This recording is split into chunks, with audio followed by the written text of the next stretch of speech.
Hi, good morning, everyone. Thank you for joining us. I'm Samantha Graham from the Institute for Emerging Issues, and welcome to our Digital Inclusion Celebration. We're here to lift up our Western North Carolina partners and thank the Dogwood Health Trust for its support in this important field. IEI's BNNC program has been working with the councils of government in Western North Carolina over the past year to develop digital inclusion plans, and we're excited to hear from them this morning, as well as from our partners at the Dogwood Health Trust, the National Digital Inclusion Alliance, and the North Carolina Department of Information Technology. However, I'd first like to introduce IEI's new permanent director, Sarah Langer Hall, for a welcome.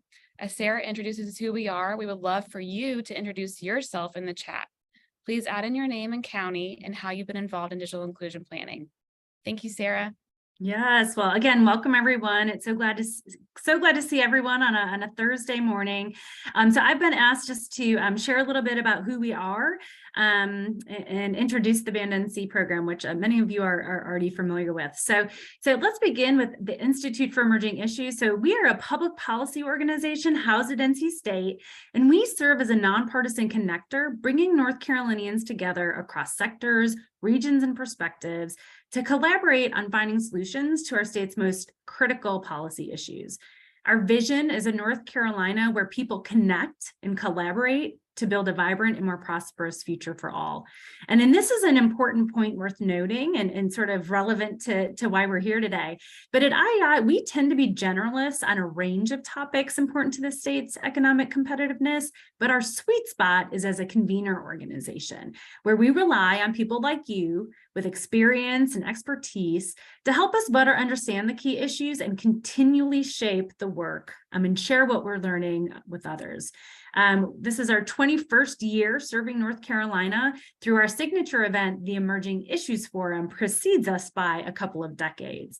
And so here are just since 1986 was when we held our first forum on the topic of how to remain competitive in an increasingly global economy. And since then, we've covered topics ranging from health and education, economic and environmental issues, and some of our most recent forums have been relevant to education and workforce issues. In fact, our upcoming Emerging Issues Forum is on the topic of increasing workforce, the labor force in North Carolina by centering the needs of the workers themselves, which is really inspired by our NC State Commerce Strategic Plan. So what can we be doing today to remove some barriers for underrepresented workers to be able to either join the workforce, connect to a good job, or engage and grow?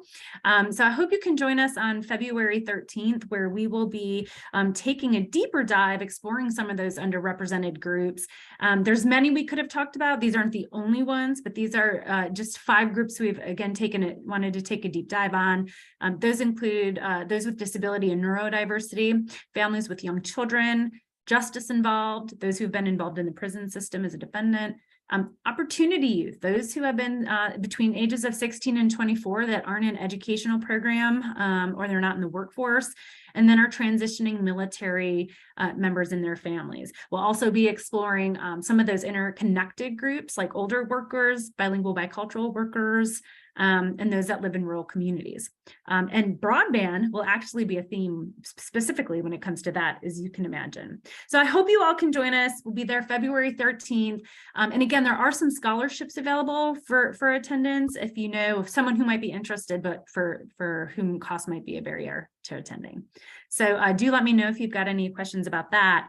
And now I'm going to move forward with talking about the BNNC program, our digital inclusion initiative. So BNNC stands for Building a New Digital Economy in North Carolina. And it really stemmed out of our 2020 Emerging Issues Forum on technological opportunity that Maggie Woods led when she was at IEI. And it came out focused on North Carolinians not only having the broadband infrastructure, but of course the ability to use it, understand how to use it, having the device, as well as the literacy to do so. And little did we know at the time how much of an emerging issue that would be when just a month later the pandemic hit. So the goal of BNNC is really to be the first state in the country to have a digital inclusion plan in every county, allowing North Carolinians to properly plan for some of those federal and state implementation funds that are opening up in the next couple of months. Next slide. Here's where we currently are. Most of the yellow counties on your map in the west will be green at the end of February, which is really exciting.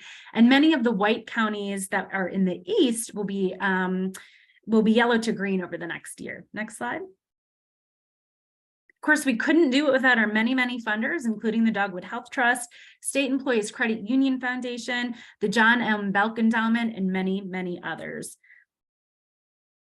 And really everything is about partnership, working with local partners and funders who all care about emerging issues. So once again, thank you so much for being here today, and I'll turn it over to Samantha. Thank you so much, Sarah.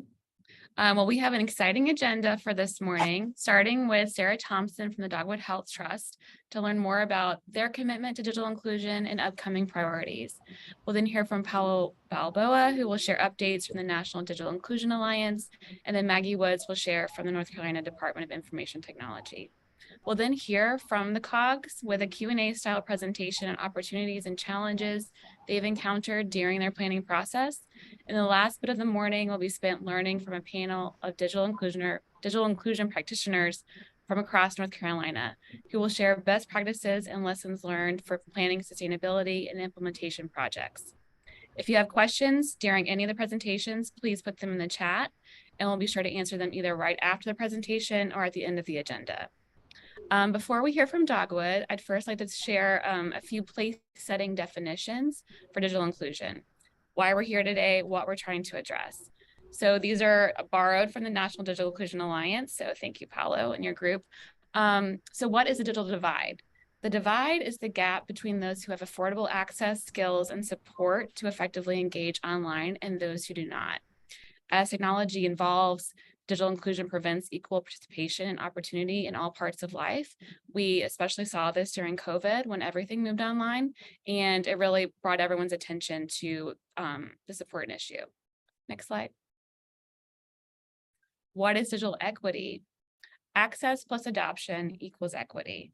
Digital equity is the condition in which all individuals and communities have the information technology capacity needed for full participation in our society, democracy, and economy.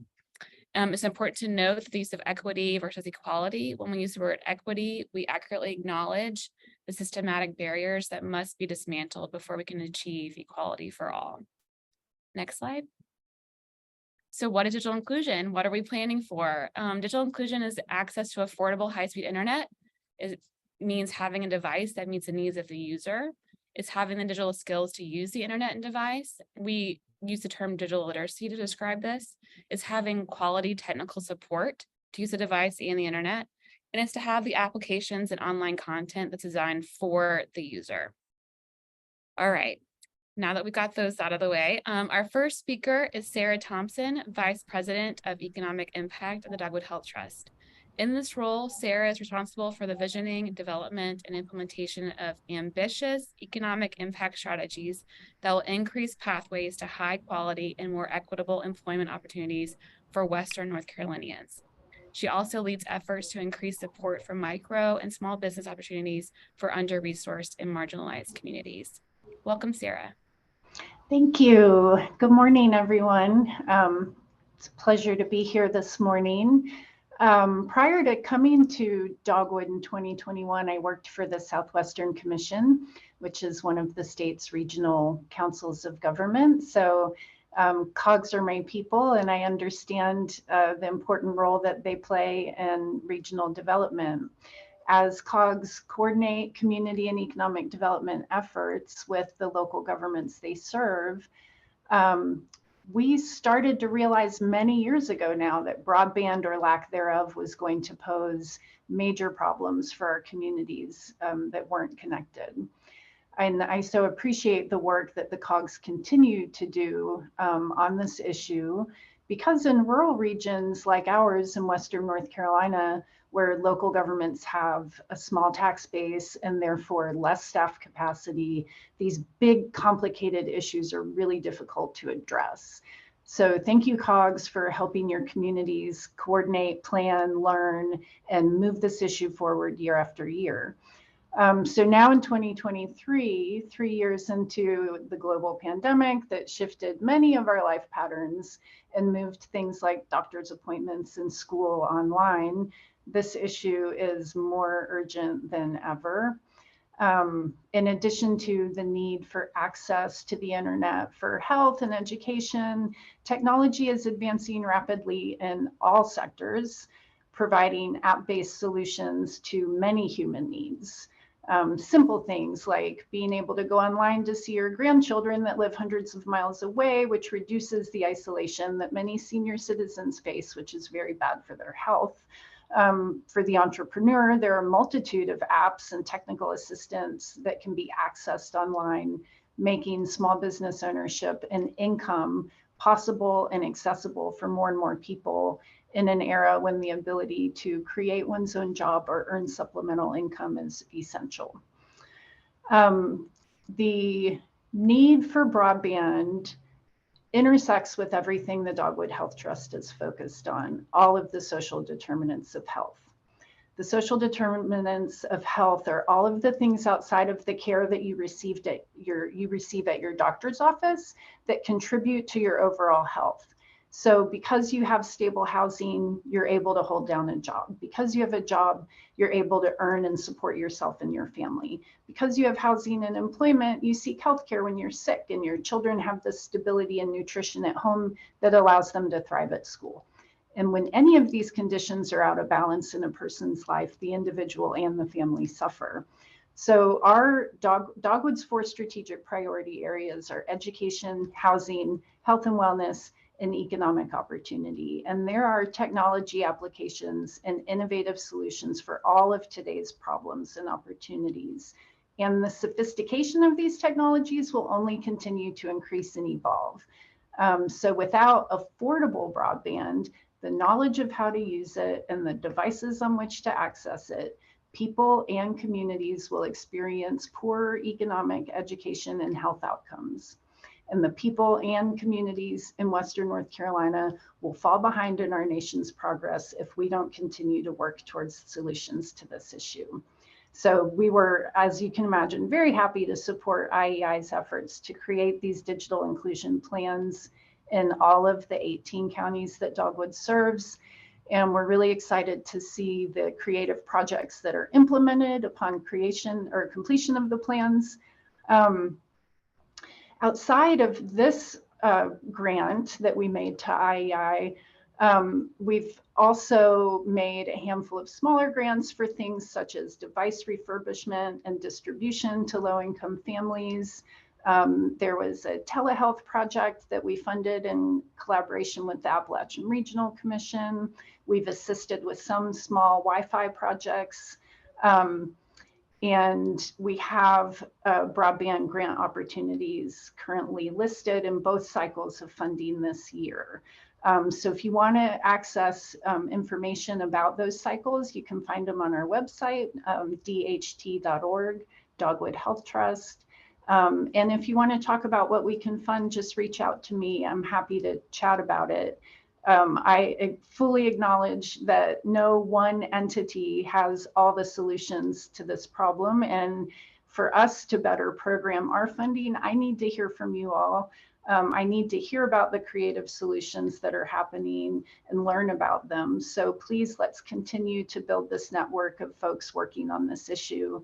And again, thank you for including me today. Thank you, Sarah. We have a few minutes now. If anyone has some questions for Sarah, you can put them in the chat or raise your hand now. If something comes to you later, please put it in the chat. Kylie is monitoring that and we'll be sure to include it at the end.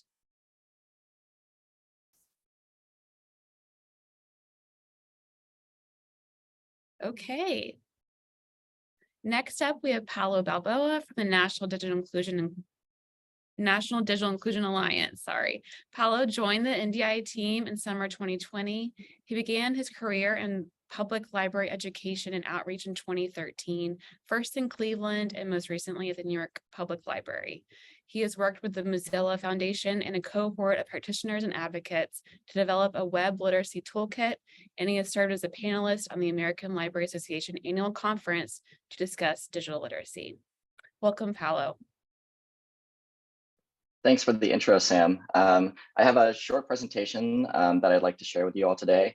But before I get into that, I just want to say thank you so much for inviting NDIA and myself to this amazing celebration. I can say from the national perspective that the goal to have every county in the state have a local digital inclusion plan is incredible. That is incredible. There are some states where there is no digital inclusion plan even at the city level. So like this is a goal that can be accomplished in a state like North Carolina, because North Carolina has long been a leader in this space, and just to watch the development. And of course, NDIA has several employees in North Carolina.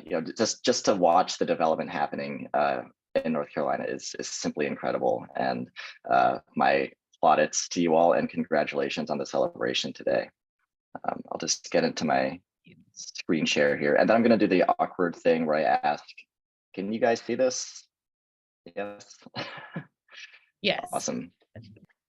Okay, so I'm here to share a bit of the national perspective on the importance of digital equity, and I'm also going to share some examples from across our network of digital inclusion implementation programs and strategies that have had a massive impact on the communities that they serve. But a little bit about us. The National Digital Inclusion Alliance, we advance digital equity by supporting community programs and equipping policymakers to act. What does that mean in practice? Well, the National Digital Inclusion Alliance began officially in 2015. That's when we were first officially registered as a 501c3 nonprofit. But the work of technology support has existed since long before 2015, as I'm sure some folks in this room can attest.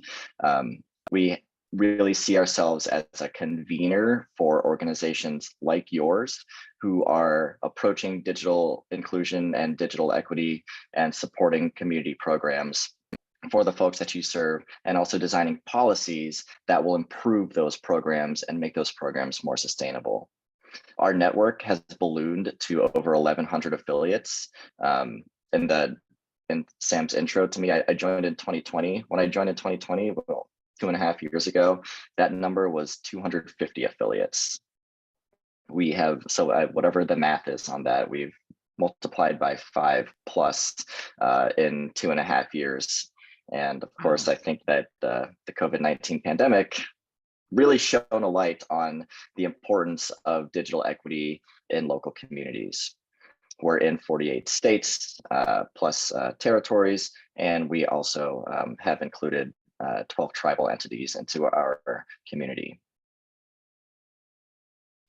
I'll just pause here with a question for everyone on the call.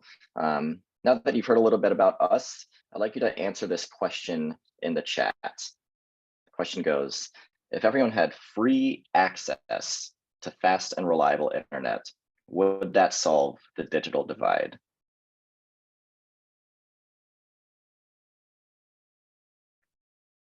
I'll just pause here, put your answers in the chat. I can see the chat, yes.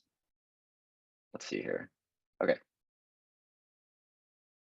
Okay, great, yes, awesome. Yeah, so this isn't meant to be like a gotcha question. I'll just say that in a former life, I was an instructor, so I'm used to comfortable silences. And yeah, but people, folks in the chat, you're nailing it on the head.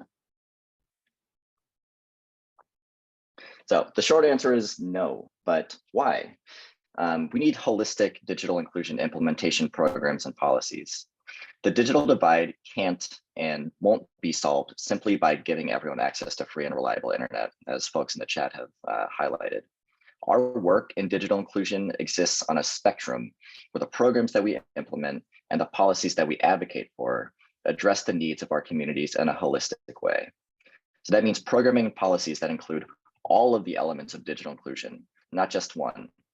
Those elements are here, affordable broadband through something like a discount internet offer for eligible populations, The Affordable Connectivity Program, or ACP, is one such example at the federal level. Another element of digital inclusion implementation is appropriate devices, which can be accessed through something like a device refurbishing program. I'll offer the Cramden Institute out of Durham as an excellent example of this. And of course, there's digital literacy. I like to describe digital literacy as the element, which to me, with my library and instruction background, that really ties it all together. And I was happy to see in the chat some folks mentioning that like digital skills is a huge missing piece. So just to highlight this as an example, for instance, what happens if you set someone up with a discounted internet subscription? And even better, if you get them a refurbished laptop, is that enough? Well, no, not really, especially if they don't understand how to use or maybe are afraid to navigate the internet on their own. There are numerous examples from your state that I can highlight of successful digital inclusion implementation programs, especially since North Carolina has long been a leader in this space. But just to spice things up, I'll share some examples from across the NDIA community. So one way to address digital inclusion locally is through programs. Who here, either raise your hand or say or indicate in the chat, who here has heard of digital navigators? Seeing some hand raises, seeing some nods. That's awesome. How far we've come in 2.5 years. This was a twinkle in our eye in 2020. So for folks who haven't heard of digital navigators, this is a model that was guided, the development for which was guided by our network of affiliates. So practitioners and advocates in this space who had been delivering programs. NDIA got these folks together at the beginning of the pandemic, way back when I started in summer 2020, to ask them what's working and what's not working. How do we make sure that we can deliver a program that does address digital inclusion in a holistic way? So addressing affordable broadband, addressing appropriate devices, and addressing digital skills training. Digital navigators are connectors and coaches who work in client-facing roles at community organizations like a library or like a social service agency, like a career center or senior computer center. They can help people address home connectivity. They can help them learn digital skills. And they can also help them, and really the goal is to help them become sustainable users of the internet so that maybe in the future they don't have to call a digital navigator. In the future, they understand how to use and how to navigate the internet on their own without someone who's there to walk them through it. NDIA has supported, and we continue to support, a variety of digital navigator programs. In fact, our very first digital navigator pilot in 2020 was with Rural LISC, the Local Initiative Support Corporation. In that program, we worked with a variety of types of organizations, from community action agencies and multifamily affordable housing developers to promote economic development in Appalachia and the rural South. For a more current example, our National Digital Navigator Core program, which is launching this year, intentionally selected our 18 participants because they had an emphasis on rural and/or tribal community impact. These are holistic programs that address the 3 elements of digital inclusion. A specific example from our community comes from the Housing Authority of the City of Austin, which I'll be referring to as HACA from now on, dating back to 2014, which is a lifetime ago to me. It's pre-COVID even. I feel like the past 3 COVID years is a lifetime, but this is back in 2014. Predating NDIA officially. The Housing Authority of the City of Austin, HACA, partnered with a local nonprofit to create digital skills programming for residents of HACA properties. So for people who lived in the Housing Authority's properties. Over time, they learned an interesting trend began to emerge. Through these classes, they began to notice that the residents themselves, in other words, the attendees of these classes, began to take the lead on classroom instruction and resource development for the program. They were so excited about learning computer skills that they started to run with this on their own. And the HACA instructors were really just there to facilitate conversation, really, or to guide the conversation. So over time, like any good agile organization, HACA reoriented their program with help at the national level from Connect Home, with help from their local government, with help from local nonprofits, tech companies, the local library, of course, to rebrand their program as the Digital Ambassadors Program. The goal was to improve residents' quality of life by connecting every Hakka household to digital education and workforce development opportunities through the built-in knowledge and the trust being most important in most digital inclusion programming, the trust of Hakka residents. In other words, the community taught itself digital skills with funding and support from the wider network, but really the residents were their own teachers. And when you're learning from your neighbor, you're someone who you recognize and see in your building or on the street all the time, you're going to be more likely to think, okay, I believe what that guy's saying. Not to take away from the important work of Hakka or the local public library, but they're learning from someone who they see every single day. They can take that person aside and say, hey, can we just chat about this this app on my smartphone that I just got? It had a huge impact on the quality of life and certainly in the internet adoption numbers in Hakka properties over time. Today, Hakka selects ambassadors who, again, are residents of its properties. Hakka is intentional about selecting these residents and making sure that they possess different levels of technology experience. So it's not all experts. So there can be innovators, there can also be late adopters. There's an example that they like to trot out in which a senior, gets a smartphone from their grandchild, and they're figuring out how to use it with the class. So it's like a co-learning scenario. A system like this ensures that messaging is targeted to residents with similar needs and that all levels of non-connected residents can be reached. The ambassadors are paid a monthly stipend, and they're trained on several different topics, from adult learning principles to digital equity policies and programs, outreach strategies, and civic engagement, to name a few. In fact, the program has been so successful that it has inspired the development of other ambassador branded programs in Austin. So they currently have health ambassadors, energy ambassadors, mobility ambassadors, smart city ambassadors. Excellent program from our community.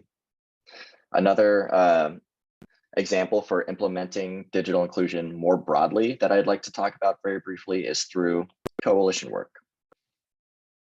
So digital inclusion coalitions, as you can see from this map, again, North Carolina is well represented in this space, but I'll just do a quick overview of what coalitions are and the type of work that they do, and then get into some examples from our network. Coalitions are a collective of organizations that are shaped by the community to advocate for digital equity. They raise awareness about digital inequities and the impact that those inequities have on their communities. They raise funding for digital inclusion program, and they collaborate for digital inclusion programs, and they collaborate to distribute work amongst themselves to deliver programming and advocate for better policies. They are a collective of community organizations that share the common concern of digital inclusion. They're typically made up of some core organization types. So this can include libraries, education and/or research institutions, housing authorities, workforce development departments, whether that's part of the municipal government or an independent nonprofit organization. They can also include technology companies and social service and civic organizations, just to name a few of the types of organizations that typically make up a coalition. North Carolina, of course, has been leading coalitions work nationally, and in some cases, well before the influx of federal funding that we see in the Infrastructure Act. The Center for Digital Equity, hosted at Queen's University in Charlotte, is one such example, but I'll let Bruce describe his organization's work here later on. There's also the Digital Equity Collaborative, which is a statewide effort convened by the Broadband Infrastructure Office. The role of coalitions is three-pronged, the way NDIA likes to think about it, three-pronged along three different effects: the advocacy, alignment, and network effect. In other words, what do coalitions do? The advocacy effect affects community opinion by raising the awareness of digital inclusion locally. The alignment effect encourages collaboration among practitioners and organizations who may feel siloed in their work, or they may have limited capacity.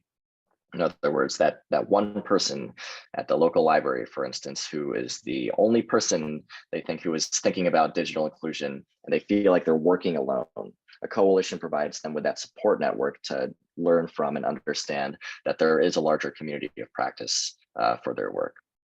And that leads, of course, to the network effect, which promotes sustainability by developing an ecosystem of digital inclusion organizations who can really share workload and co-develop programs and policies for their communities. Coalitions are incredibly valuable participants as well in state digital equity plans, which is happening right now. They can participate in that process through a number of ways. They can provide states with a wide-reaching network to reach covered populations, which are defined in the state in digital equity planning, and they can share their collective resources with the state. These resources can include things like mission and vision statements, which is a required component of state digital equity planning. They can include program strategies and successes, and coalitions can also be active participants in tool development like digital equity survey designs, which will capture barriers to adoption across the state, and also community asset mapping, which I'll highlight in an example coming up. Once again, North Carolina coalitions at the local, regional, and state level are influential and very effective at embodying each of these principles.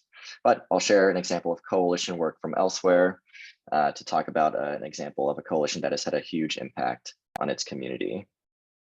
And that is the Cleveland Digital Equity Coalition. I used to live in Cleveland, so this has a warm place in my heart. It's just one that I like to trot out. There's a strong network of digital inclusion thinkers and practitioners in Cleveland. Although I'm not sure it rivals North Carolina. Internally at NDIA, we have like strong Ohio representation, strong North Carolina representation, and they're always kind of like battling for supremacy. And I'm just in New York State, just twiddling my thumbs. Yeah. Anyway. So the Cleveland Digital Equity Coalition developed the Cleveland Digital Navigators program. I'll talk about how these two relate here. The Cleveland Digital Equity Coalition is a collaborative partner-led program, or the Digital Navigator program is a collaborative partner-led program led under the umbrella of the City Coalition. So members of the Digital Navigator program include these typical actors: the city and county library systems, the City Housing Authority, a local nonprofit that works with seniors and houses a computer center. They work with their local device refurbisher, and the city network of community development corporations, among many, many, many others. I think at last count, the coalition counted 70 plus different types, or 70 plus members of its coalition. So in this example, I'm highlighting a proven program that I know I've already talked about, and that most of you have indicated that you already know about already, Digital Navigators. But in this case, it was adapted and co-designed and co-delivered by the City Digital Equity Coalition. This is an example of the expansive work coalitions can accomplish when they share a vision and can share resources. This strong backbone of like-minded organizations that work towards shared goals really is the foundation of the Cleveland Digital Equity Coalition. And this Digital Navigator program is their first sort of output of them working together. The Digital Navigator work adapted from the NDIA model. So of course it addresses broadband, devices, digital skills, all of those elements. So in practice, their work includes, the work of the partners includes signing people up for ACP. They can connect people with refurbished devices, or they can direct people to existing digital skills programming at a place like the local library. It's all going to depend on what the community members' need is. To build a framework for navigators to understand where they should direct residents, the coalition needed to do some community asset mapping, which I mentioned in a slide before. This process of community asset mapping involved identifying existing programs, public computer centers, and internet service providers that service the Cleveland area, as well as documenting any low-cost offers if those providers have them. The coalition even went above and beyond to include resources specific to certain populations. For instance, on their website, which I'll share here in a second, they link out to the Goodwill Community Foundation's Learn Free tool, which includes multilingual digital literacy resources. The coalition on their website also includes a section of their site that holds resources that are specifically for older adult learners. So connecting them with city and county departments of aging and that senior center that I mentioned before.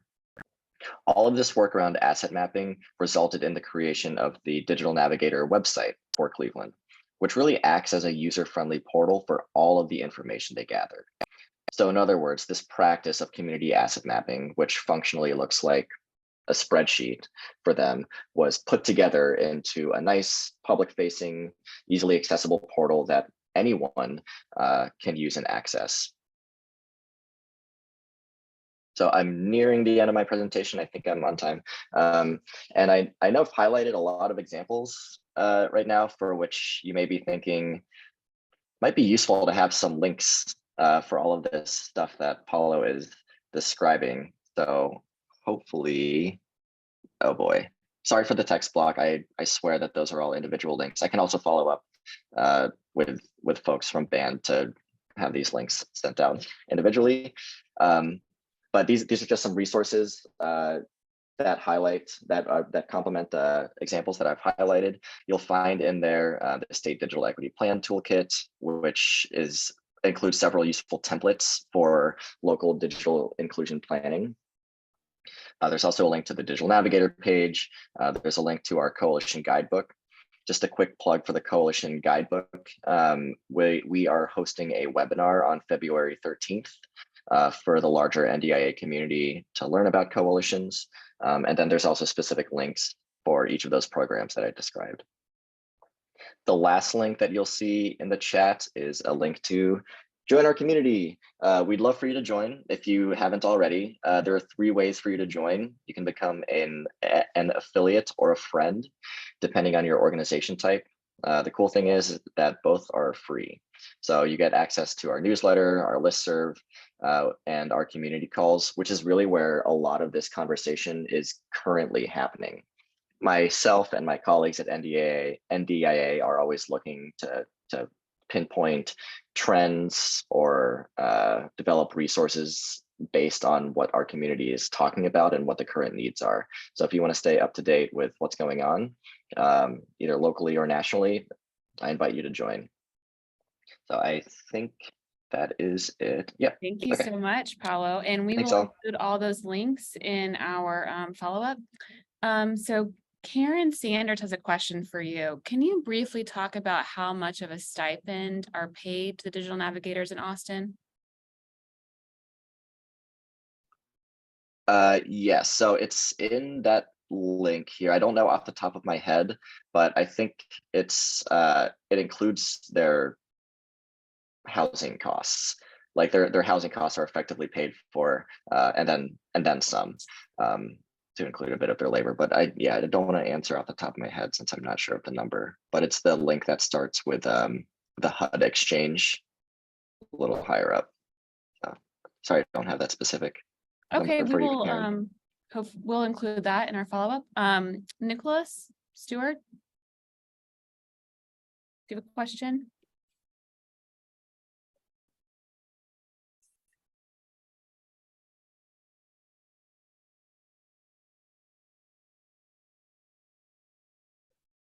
Where'd he go? No, sorry. My hand was raised from when he asked us to raise our hand if we knew what a digital navigator was. Have you heard of it before? Okay. Sorry. Good, thank you. Does anyone else have a question? Kylie just put in some the resources in the chat. If you have questions, we'll get to them at the end too, if there isn't anything immediate right now.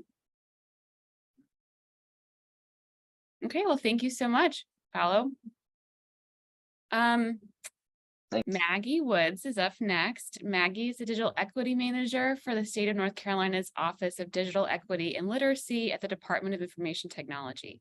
She previously worked at IEI as the Policy and Program Manager, and she launched IEI's Band and C Digital Inclusion Program. Thank you for joining us, Maggie. Thanks so much, Samantha. I'm so happy to be here, and thank you to IEI and to Land of Sky for the invitation. And I just want to note that Paolo's presentation was just so fabulous. And if you have not connected with the National Digital Inclusion Alliance, they are amazing. I utilize their resources on a daily basis. Their listserv is fantastic. The amount of dialogue and deep community wisdom is incredible. So whenever we have a question at the state that we don't know an answer to, I never hesitate to reach out to the listserv, and I get some pretty extraordinary responses. So just want to do a plug for NDIA. Please connect with them if you haven't already. So I'm going to share my screen here. Let me know if you can't see it.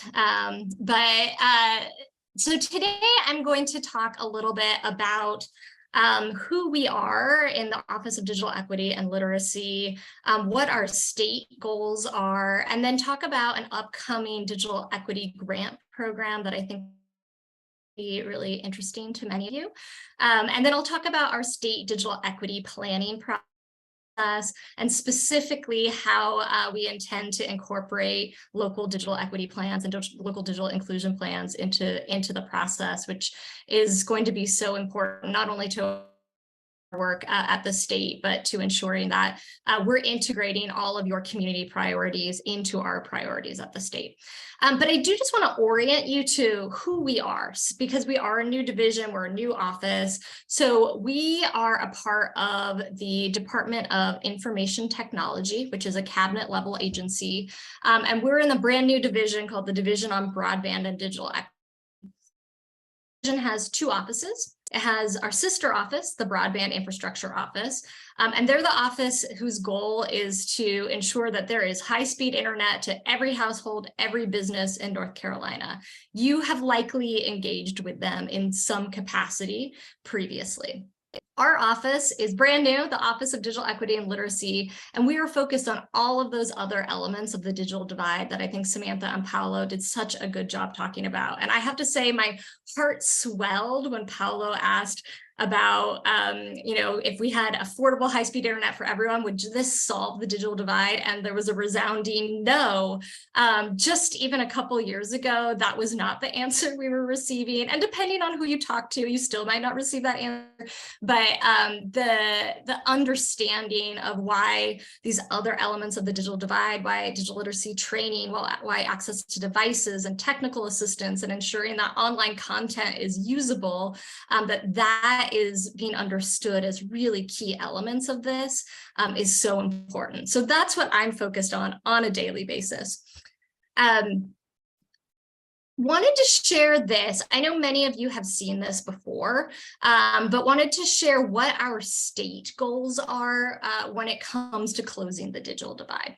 So in terms of ensuring that households have broadband internet, currently it's about 95.5% of households. That's in quotations. We know this number is incorrect. And if you've been following this field, you know that number is incorrect. The numbers are improving, however, but regardless of how they are tracked, we want to ensure that by 2025, 98% of households have access to high-speed internet. In terms of adoption or internet subscription, currently North Carolina is at about 73% of households that are actually subscribing to the internet. And that seems high, but if you flip it, right, that's more than 25% of households that actually are not subscribing to the internet for various reasons. We want to increase that number to 80% by 2025. But of course, this looks different depending on who you are, right? So we know that households with children, broadband internet subscriptions is at 81%. We want to reach that goal to 100% by 2025. And that depending on who you are and where you live, your adoption rate might look differently. So across all racial subgroups, we want to reach that full 80%. We know that Native American households have the lowest percentage of adoption or subscription rates, followed by Black, Latinx, and then white households. So how do we get here? Well, we do have significant funding that is available through the American Rescue Plan Act, so ARPA funds. So our sister office, the Broadband Infrastructure Office, is working with almost $1 billion to ensure that rollout of internet access. You may have heard about the GREAT Grant program. We have $350 million to support that program. I believe just over $200 million has been announced. We're also working on several other grant programs to reach that rollout. So the Completing Access to Broadband, Stopgap Solutions, Pole Replacement Fund, and then some funding for broadband mapping. These programs will start to roll out this year. If you have questions about them, I'm happy to talk like at a high level about them, but can always connect you to my colleagues who can talk to you more closely. Our office is working with $50 million of ARPA funds, which marks the largest investment we've seen by the state in digital equity. So this is huge. It should be celebrated. And we have 4 main goals with those funds.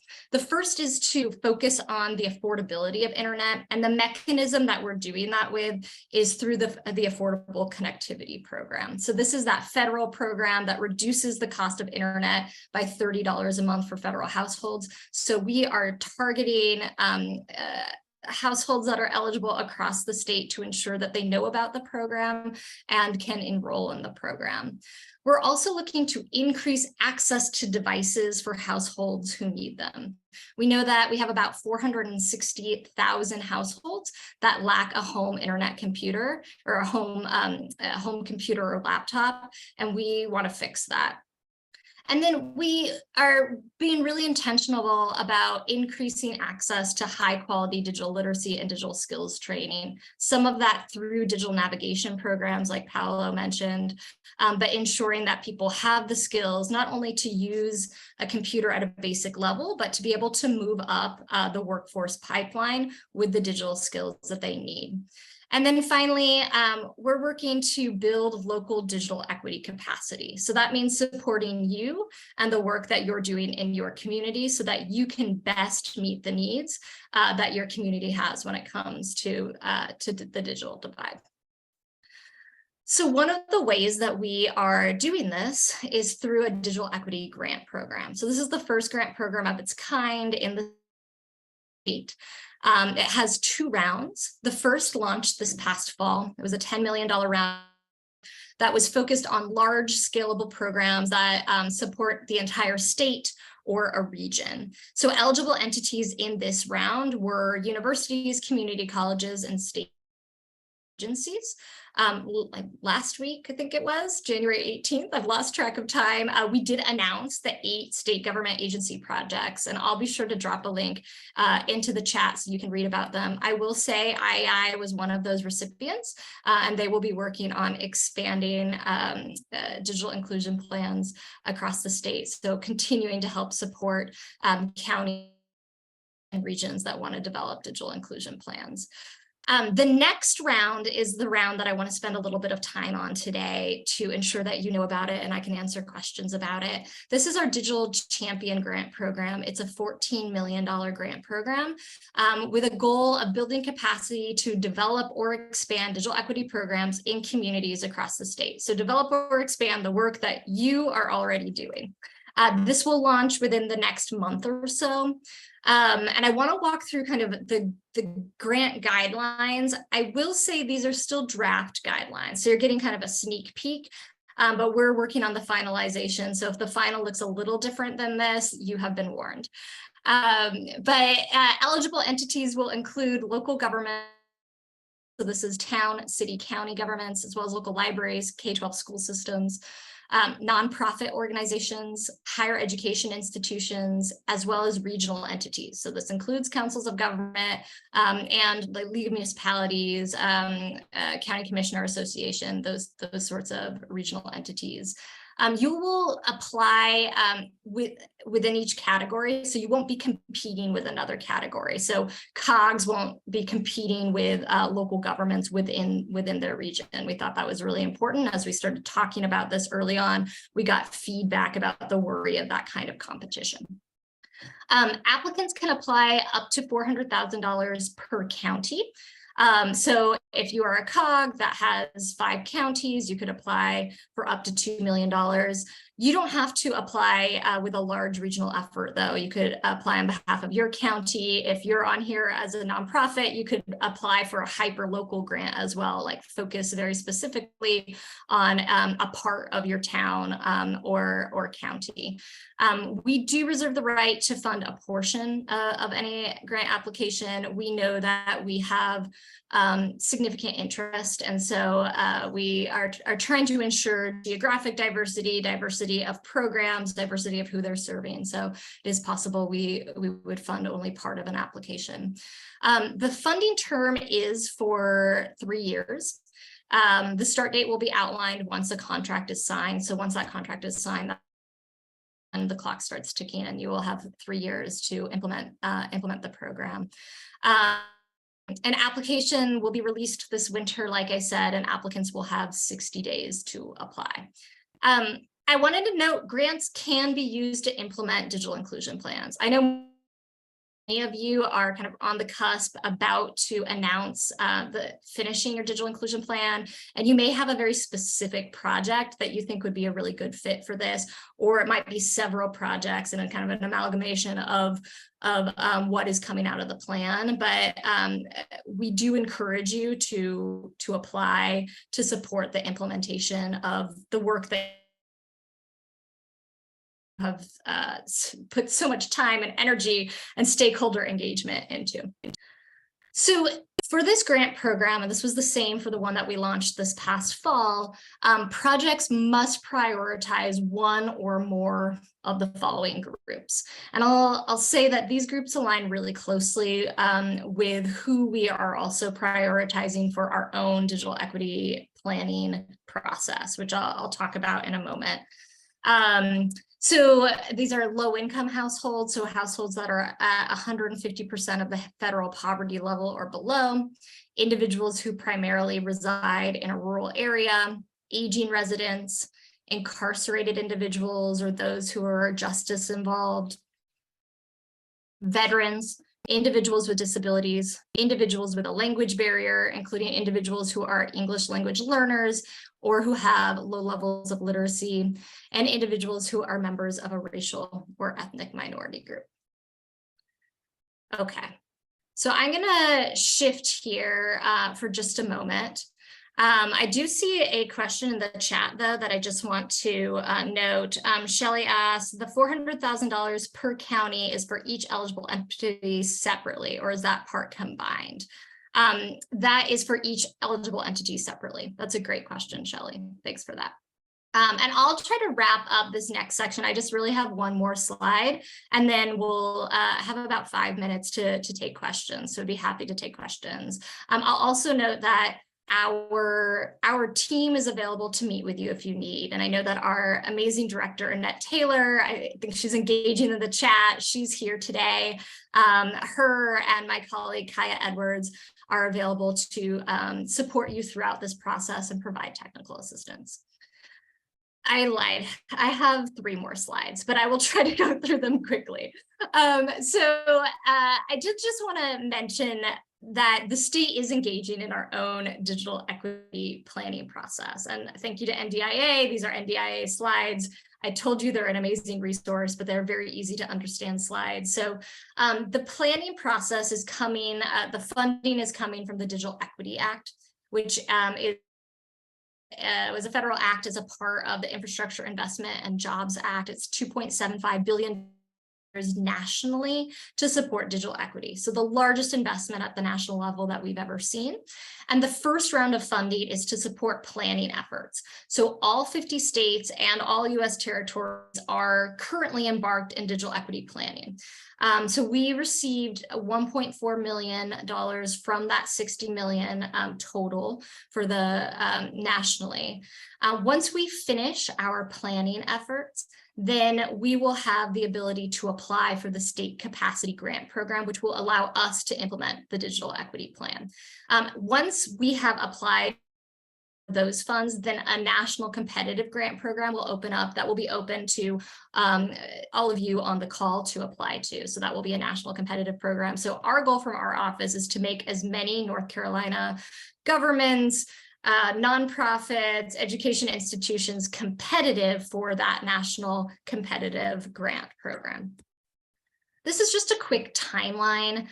So the law, the Digital Equity Act, was passed just over a year ago. We had to apply to be able to pull down funds and develop the Digital Equity Plan. We applied in early July.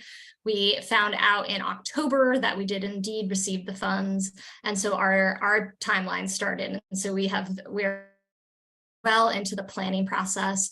We have until the end of October to complete our digital equity plan. And then in spring 2024, we can apply for those capacity grants, those implementation funds at the state level. And then in fall 2024, that competitive round will open up that we'll make sure that everyone here knows about and can apply for. So what are we doing at the state to develop the state digital equity plan? Well, this is a year-long process. We have about 9 months to go. This process is going to set the policy priorities for the next 5 years. So it's an extremely important process.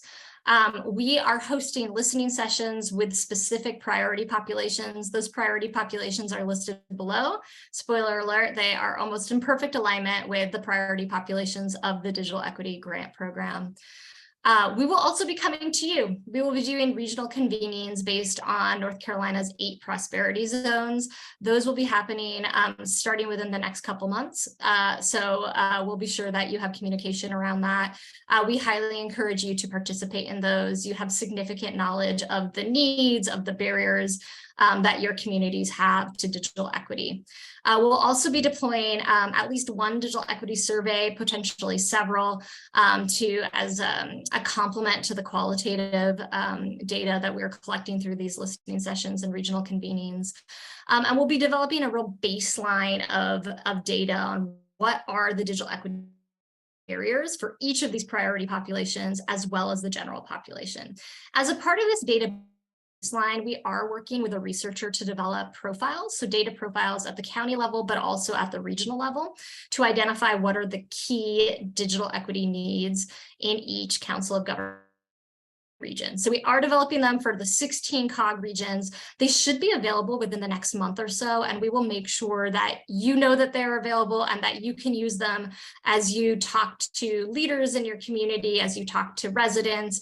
One of the points of feedback that we've received is that not everyone gets it. Not everyone on this call would have raised their hand and said, no, we need digital skills, we need devices. And so being able to talk about it with data can be super helpful, particularly to local government. And so we are trying to meet that need that you've mentioned. We will also be developing an asset inventory. So we're working with a team of researchers to identify what are the digital equity assets in the state, which libraries have digital literacy programs, as well as other anchor institutions. Where can you find free or low cost devices? Where can you get technical support? We will definitely be tapping into some of your own asset inventories that you've had to do for your digital equity plans, your digital inclusion plans. And that brings me to what I have in bold here, that it is required for us to integrate local digital inclusion plans into the state plan. And so For some states, this is an easy proposition because there are no local digital inclusion plans, but you saw that map. North Carolina is a leader in coalition building around digital inclusion and digital equity. And many of you on the call have been deeply involved in planning processes at a local level. So the way this is going to work is we are going to be basically doing a literature review to understand what's in all of the plans that exist, so that it is incorporated into our state plan, so that as we set priorities for the next 5 years, your local priorities are incorporated. So you'll be hearing from us or from our partners hopefully very soon, within the next month or so, about next steps. I think we're also interested in draft plans. So many of you may not be quite complete, but we know that you've done a significant amount of work, and we want to make sure we're incorporating that as well. So I am at time. I was hoping to have a little bit more time for questions.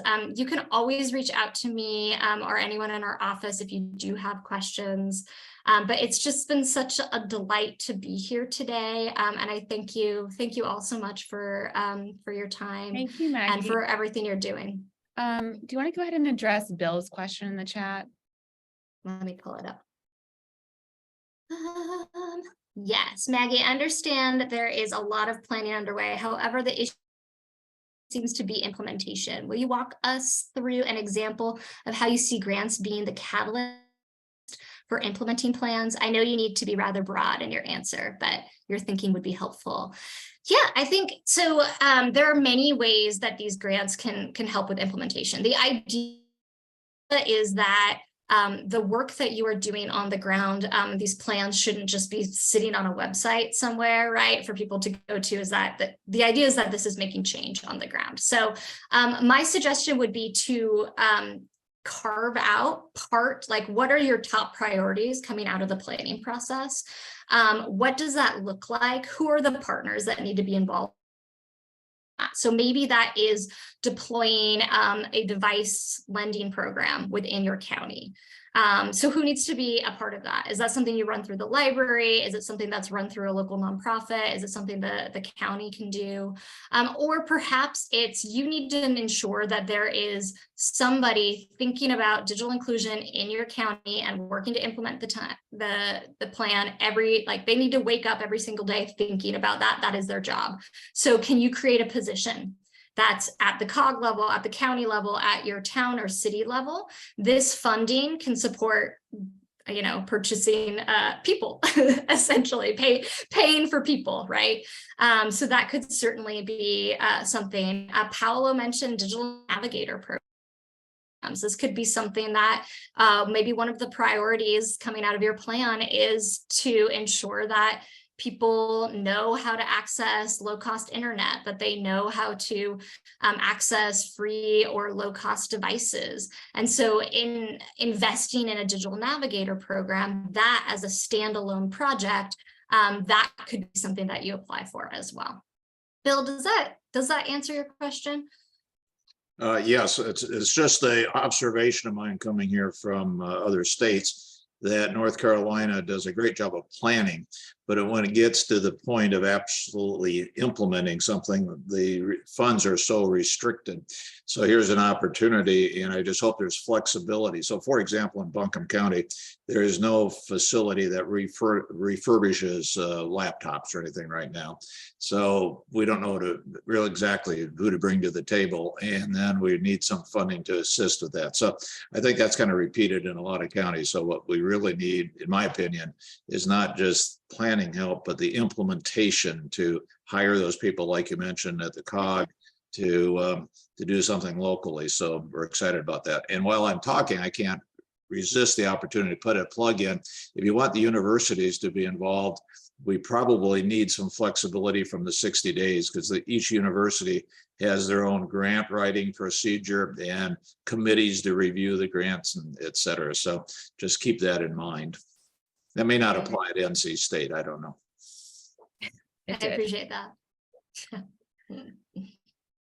Thank you, Maggie. If you have additional questions for Maggie, please put them in the chat. We will have some time at the end and everyone will stick around. All right, well, next we're going to actually hear from the folks who've been doing the work on the ground. We're so appreciative of our regional partners and are proud of the progress they've made on their digital inclusion plans. This effort is actually a couple of years in the making, thanks to Dogwood Health Trust and additional funding from the State Employees Credit Union Foundation and the John M. Belk Endowment. They funded the planning and peer sharing network and the support for implementation of the plans in the coming year. Each COG will give a quick overview of their planning progress, and then we'll dive in with some questions. First up is Becca Scott with Southwest Commission. Good morning, everybody. My name is Becca Scott. I'm the Director of Community and Economic Development with the Southwestern Commission, which covers the 7 far western North Carolina counties. Our role in the process has been to coordinate and convene community stakeholders, and we've worked closely with a consultant who's leading the development of the plan. In this process, we've held several regional kickoff events, several county listening sessions, and we also collected input through an online questionnaire. And we expect to have these plans completed in the next several weeks.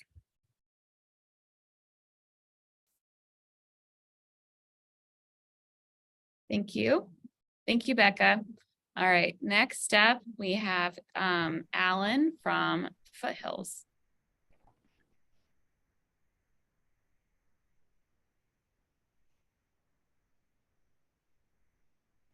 Yep. Hey, everyone. My name is Alan Toney. I'm the Community and Economic Development Director for the Foothills Regional Commission. We worked in Rutherford, Polk, and McDowell County, focusing on our digital inclusion plan in this round. Worked with a lot of great folks. Connect McDowell is a group in McDowell County that's focused on digital inclusion, broadband access, and digital equity. A lot of different stakeholders there, from Chamber of Commerce members to community college to just various members of community. We had the KULA, which is a Hispanic group, just a great community group that we got to work with, work closely with a lot of our library systems, community college. I'd like to focus on the Grahamtown team too. That's an African-American community in Rutherford County who gave a lot of great input for how to kind of achieve digital inclusion and equity in our region. For our timelines, we ran on a pretty expedited timeline that I'll talk about later. We had kind of two meetings, a kickoff meeting where we reviewed all our current conditions of broadband access, training, understanding. It was a good long meeting is what I'll say. And then we went to kind of our next steering committee meeting where we kind of hammered down our goals and objectives. Hey, what do we want to do with this plan? What's the goals for our county, for our communities? We're McDowell. We have one county that does have an adopted digital inclusion plan, and we're hoping to have Polk and Rutherford adopted in February, and then Cleveland later this year. Great, thank you, Alan. Tatiana with High Country.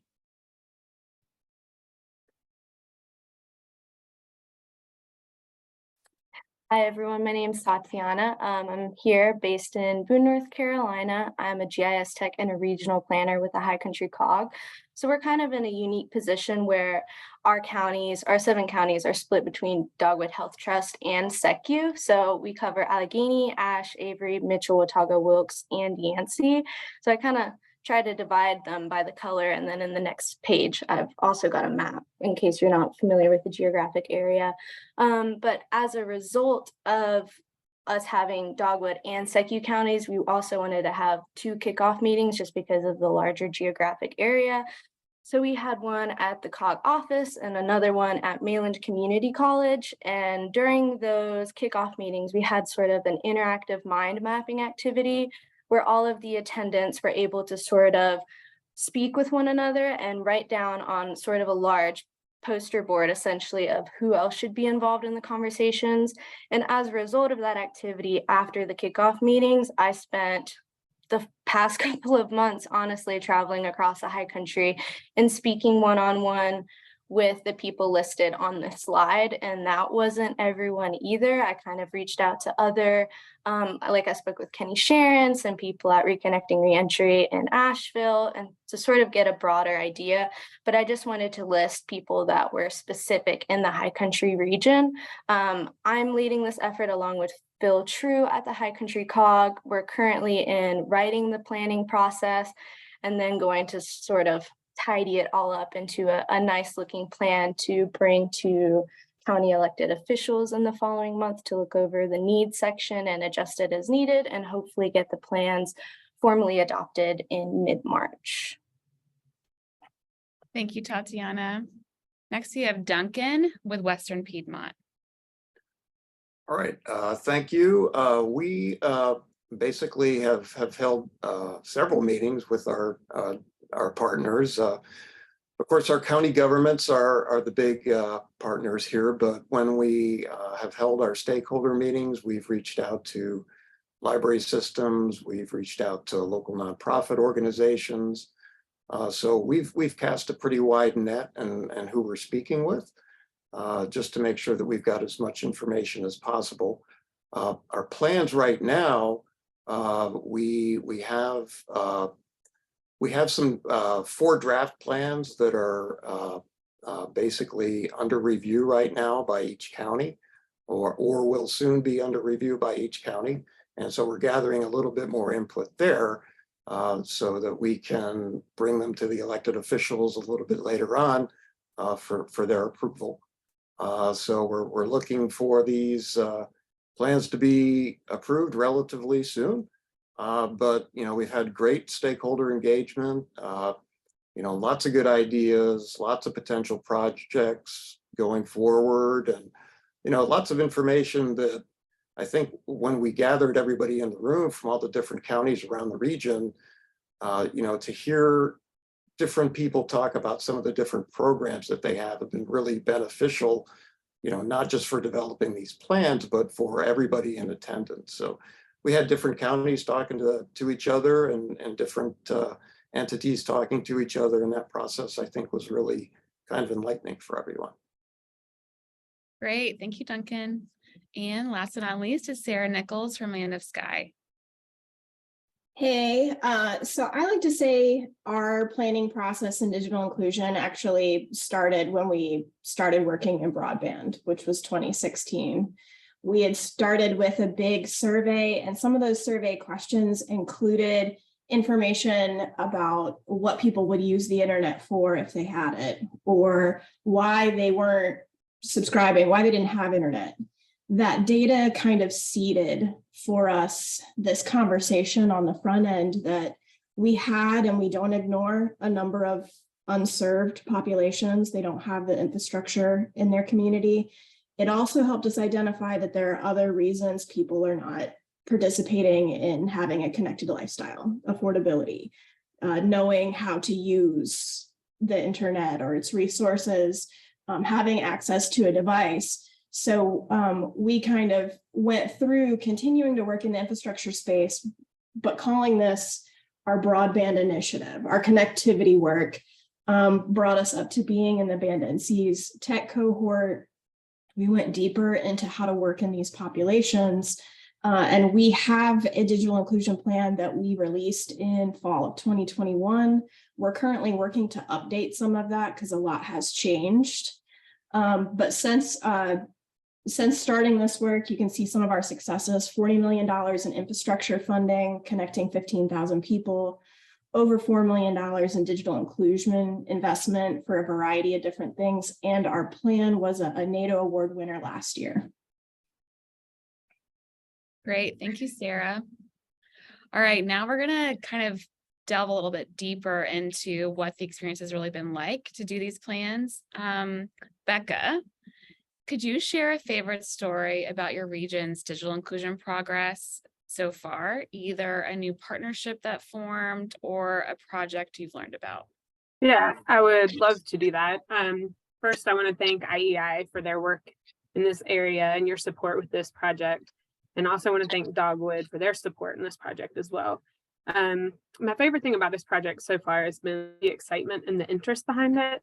We've been able to connect with a lot of different people from a lot of different organizations throughout the region who all have had really great ideas for how this work can be implemented, and several have already begun doing this work. For example, the Fontana Regional Library System partnered with local community senior centers to conduct digital literacy training, which included classes, phone consults, and even home visits. And this program was selected to receive the Outstanding Community Service Award from the Southeastern Association of Area Agencies on Aging. So that was a really early success that we saw in the region. This work touches every corner of our communities, and we continue to hear from churches, schools, libraries, community centers, local governments, cooperative extension, nonprofits, and so many other organizations. And everyone that we've had the opportunity to talk with sees the need that exists, but they also have good ideas for potential solutions. And I've really enjoyed being a part of that energy. Thank you, Becca. Alan, when we look at the components of digital inclusion, those 5 components talked about, the access, having the right device and digital navigator, which one's been the most challenging for your region to work towards? I think for us, it's really been more of the digital literacy component. And a lot of times, we're in these steering committee meetings, we're meeting with folks in our community, especially in rural areas like ours that are very rural in some spots. They want to talk about broadband access, right? They want to say, hey, we can't get broadband, but when we talk about digital inclusion, there's more to it than just broadband access. And that was always one of the most challenging things for us, saying, hey, yeah, we're going to talk about broadband access, but we're also going to talk about, hey, do you have access to a computer? Do you know how to use the computer? Can you get on telehealth? Can you apply for a job? Do you know how to apply for a job? So, there are some components like that I think were most challenging for us and for our region. Thank you, Alan. Have you seen some movement? It's getting a little easier to talk about those issues. Oh, absolutely. Yeah, we, I'm glad we talked about some of the refurbished components, because that was one of the challenges for us, is how do we get kind of low cost tech into the hands of folks who need it most. And one of the things we're working towards right now in Rutherford County is we have some workforce housing projects going on. We've been working with Dogwood on housing as well. And we're actually trying to get to the point where we're taking devices, and that family or that individual is moving into a workforce housing, they're also getting a device when they move in. So getting some good movement on that and getting some folks excited about it's been a good thing. Great, thank you. Tatiana, you spent a lot of time traversing the High Country region over the past 6 months, getting everybody involved in digital inclusion. Prior to starting the kickoff in July, what did digital inclusion look like in your region? How did people talk about it? Was it talked about? So how hard was it to get people involved? Like I said before, we cover 7 counties, so all of them were in very different states of digital inclusion with different focuses in regards to digital inclusion fundamentals. But what was largely understood was that broadband access does have an impact on economic development, education, self-reliance. So we had a pretty good foundation with starting conversations, but prior to the planning process, there were very few recent conversations about digital inclusion and very few recent conversations about potential collaboration. So a lot of the times when I was talking to people, it was kind of in that exact moment where brainstorming started happening and they started having ideas of other people they should contact or other programs that they had heard about, but didn't really take the initiative to learn more about. So that was really interesting to have these conversations and feel like more stuff was brought to their attention of I actually got an email this morning about potential funding for a specific position that wasn't really considered that important prior to the conversation. But I also learned a lot about previous projects in different counties. I was actually really surprised, and I didn't know that Yancey County in 2009 actually had an internet connectivity and broadband service availability report. So they were boots on the ground, surveying their residents. And I had no idea that they were that sort of ahead of the game, because in 2009, the county knew that they had over-reporting issues. So they were sort of spearheading that movement in collaboration with Mitchell County as well. We learned that Watauga, the Immigrant Justice Coalition, got a micro grant from IEI to conduct other surveys, specifically with Spanish-speaking households through Watauga County Public Schools. Avery County has been very involved in applying for grant funding for broadband infrastructure specifically, but now they're sort of having conversations about last mile issues. So people have been involved, which has been interesting. It's sort of now getting everyone to speak with each other and work together for this regional perspective. Thank you so much. That's really interesting to hear about ENC 2009. Yeah, Ahead of the I was game. surprised. Is anyone from ENC on? Put it in the chat if you are. It's really interesting. Duncan, which groups that you've been talking to have been the most excited about the planning process, and who has been a little bit harder to get involved? Well, yeah, we had just actually finished up a pretty big regional plan just prior to this one. So we had some new and some very fresh contacts at various organizations around the counties. But I would say, as far as most excited, I would say the libraries have really indicated that they're very much interested in this, and school systems as well. But also, we've had several nonprofit groups involved in the process. And I think here in the Hickory area and also in the Lenoir area, that we've had some really good outreach and feedback from the local NAACP chapters. And I think that when it comes to our regional planning efforts, we want to make sure that we're as inclusive as possible. So having as many different nonprofit groups who may not have heard about the Western Piedmont Council of Governments before actually involved in the process is a big game changer for us. And I think, we probably touched on this earlier as far as the challenge is concerned. A lot of people tend to think that this is just an infrastructure issue. And I think kind of driving home the importance of understanding that poverty is of course, a key player in preventing access, and that there are other issues out there. And it's not just an infrastructure issue. And I just wanted to take a second to drop something into the chat here. It's a link for something that's called our Burke Quality of Life Explorer. It's a GIS tool that we've worked on over the years, because we were talking a little bit about the social impacts of health, or the social determinants of health. And I think Sarah touched on that. And I think we talked a little bit about the tool in Cleveland, but this is a good example of a tool that we've had on the ground and running. I've been working on it for several years, that could be kind of adapted to what we're working on and what we're considering here. This just covers Burke County, but it covers many of the social determinants of health. And it's actually looking at different issues and accessibility and disease rates, even on a census tract level. So when we think about broadband accessibility, when we think about where people could go to get that access, something like this, I think, is something that could be leveraged for this overall effort, and maybe something to think about going forward. But I just wanted to drop that in there. It really kind of got me thinking about it was when Sarah was talking initially about the social determinants of health. So yeah.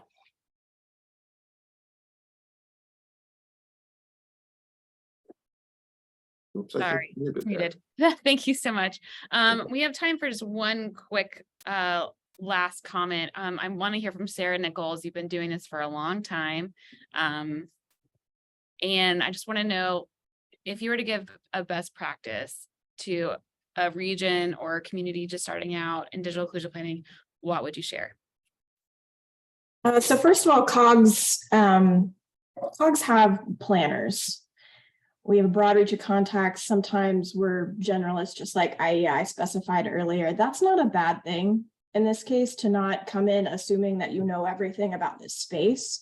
Because when you start to dig into it, you're going to realize there's a lot of folks who've been doing this work that maybe did never call it digital inclusion.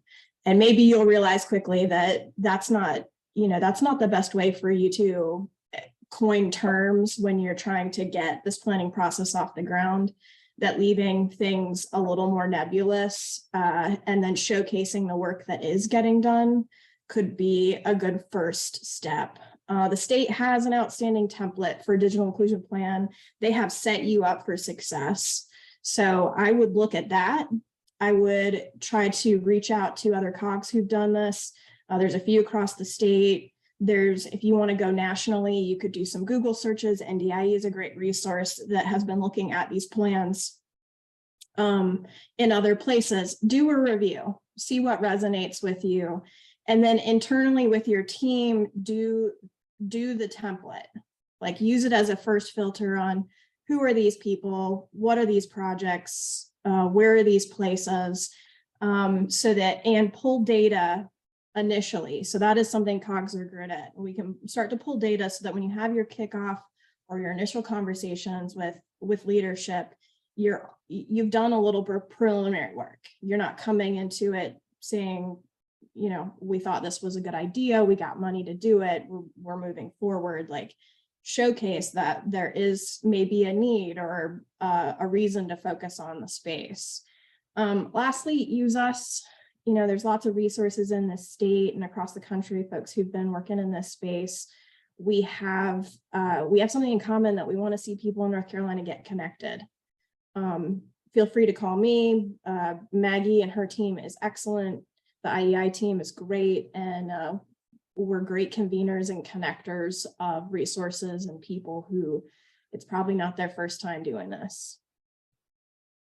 Thank you, Sarah. And we'll be sure to include the link to the templates you just referenced from NDIA, and we will include Duncan's link to the Burke County resources. That was really helpful, Duncan. All right, now we're going to move to our practitioner panel. We have Martha Allman from Forsyth County Digital Equity Committee, Jamie McDowell from Buncombe County Libraries, Bruce Clark for the Center for Digital Equity, and Kenny Sharon from Randolph County Extension.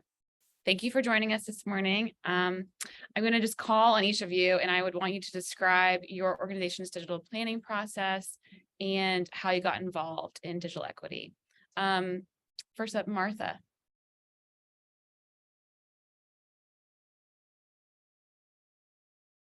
Of course, you have to tell me to unmute since it's a, it's a digital meeting. Thanks for having me. It's wonderful to see everyone together and to see some familiar faces. I think in looking at our organization and our work, what comes to mind first is that this work is a marathon, not a sprint. We have actually been together as an organization for almost 3 years now. And it was really just a group of people who came together who were all, with the impetus of the pandemic, concerned about lack of those who lacked computer access in Forsyth County and how that might be addressed. And that old adage about dinner is not just what's in the plate, but it's who's in the chairs. I think we had some really wonderful people in the chairs that got our work off to a great start, including a representative from the Winston-Salem Foundation, from the Housing Authority, the CIO of the City of Winston-Salem, the person who works in data analysis for the county, representatives from Wake Forest and Winston-Salem State, I being at Wake Forest in community collaborations at that time, and a community volunteer who really had lived experience, who could talk to us about the real issues and guide us in the right direction. Fortuitously, we somehow found out about Band North Carolina, and so we started tuning into the webinars, and we found out about funding available for planning digital equity plans for each committee. And Maggie Woods helped us. Thank you, Maggie. And we really got organized. We were able to attract some grants from not only Band North Carolina, but from local philanthropic foundations, and from WinstonNet, which is our lead partner. And we hired a national consultant that helped us write our plan. We did some focus groups and listening sessions to really kind of get a better sense of what the issues were and what the needs were in our city and county.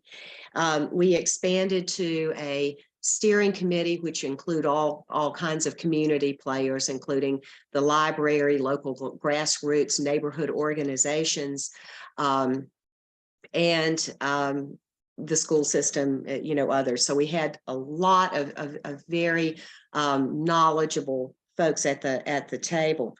We were really excited about ARPA funds coming down to the city and county. And so we put forth a very ambitious ARPA grant proposal to the county to fund our implementation of our plan, a $9 million proposal. And we were all so excited, and we didn't get it. And so, that was very sad. The county decided not to give any money to digital inclusion efforts. Other needs superseded. And so we were crestfallen, but we kept going, and we applied for a city grant. We began working on programs with WinstonNet. WinstonNet, as I said, is our lead agency, our fiscal agency. And we did some digital tech connect programs, one of which we partnered with the library to choose some young families that use the library computers a lot, to provide seminar training for them, internet security training for them, and to provide them with a device.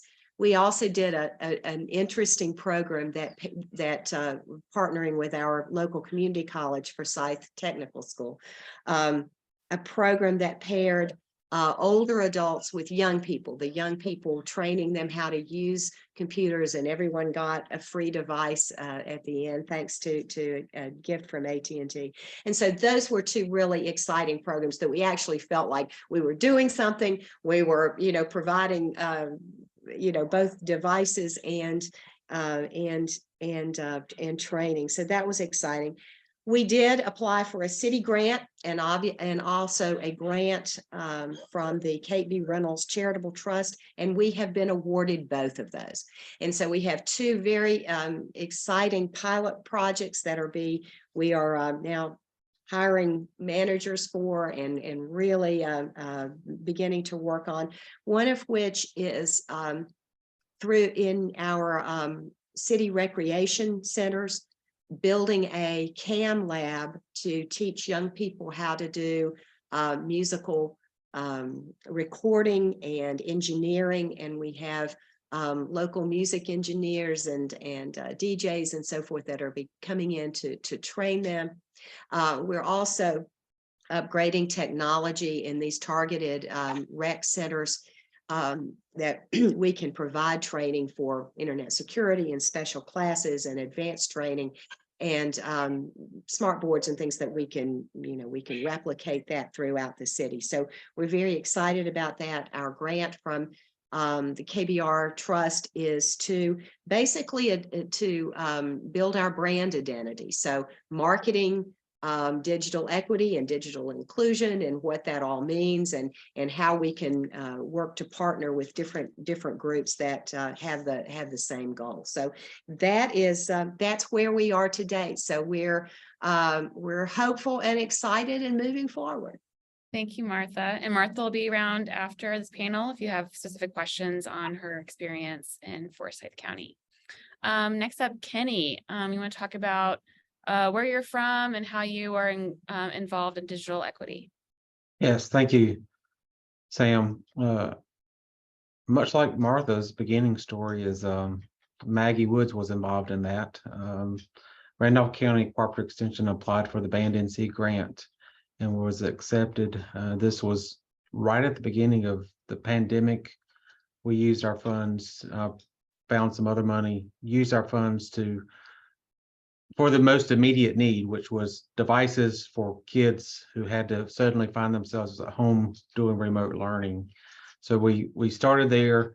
We distributed those computers that we're able to buy with those funds and used that as a launch point for the planning process. And that spurred that on. It raised the awareness in Randolph County, and the ARPA funds came to our county. I put in for the Cooperative Extension to hire a digital literacy and skills extension agent. Extension has been around a long time. Extension, if you don't know, is part of the land grant university system. North Carolina A&T State University and NC State University. They're the outreach arm of those universities. There's a county office in every county in North Carolina and one for the Eastern Band of Cherokee. So we have the infrastructure on the ground to help do that.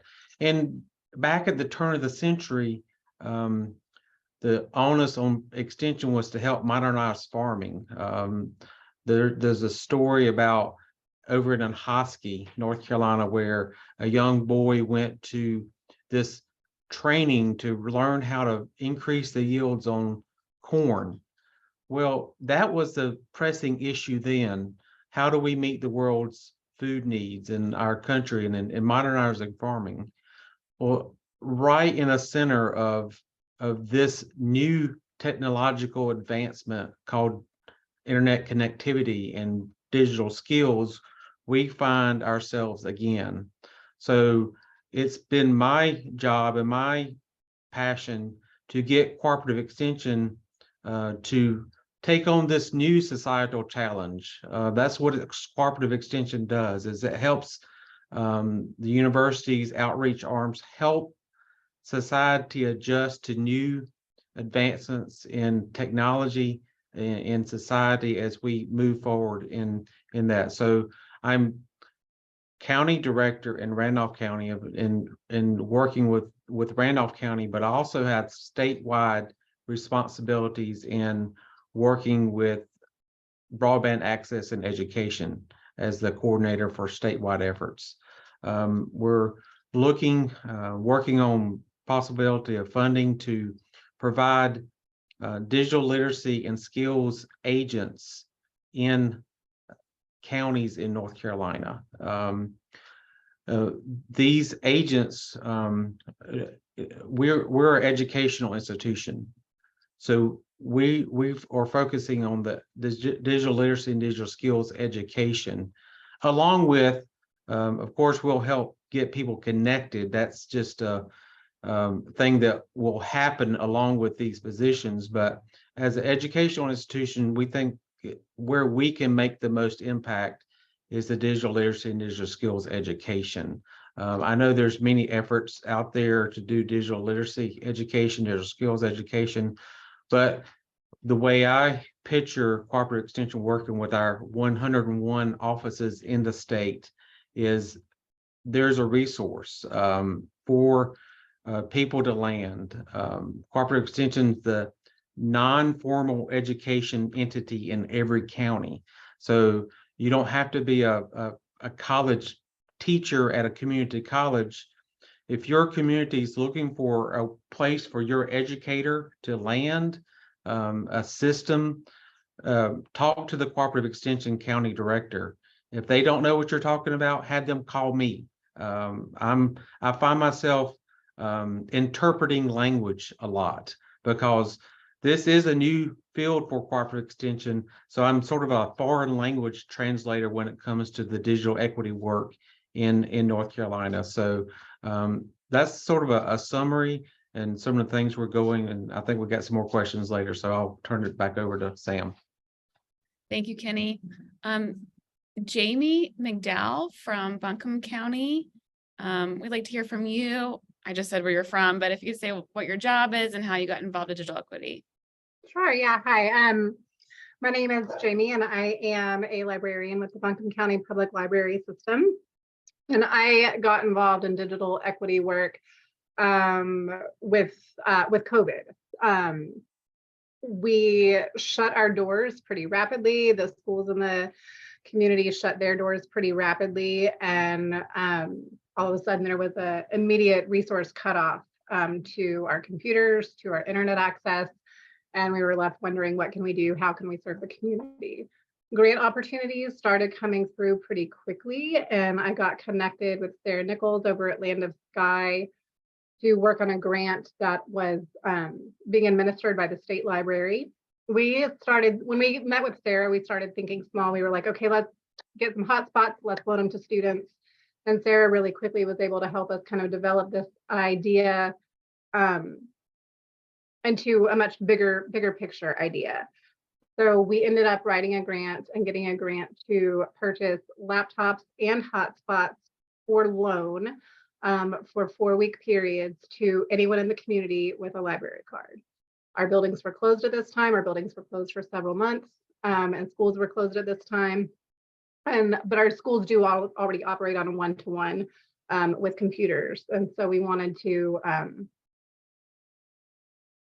focus on everyone in the community. So we developed a laptop hotspot lending program. You can loan, you can borrow either a laptop hotspot combo unit or just an individual hotspot unit if you don't want to have the responsibility of checking out a computer from the library. They do go out for 4 weeks, so you do have a full data cycle.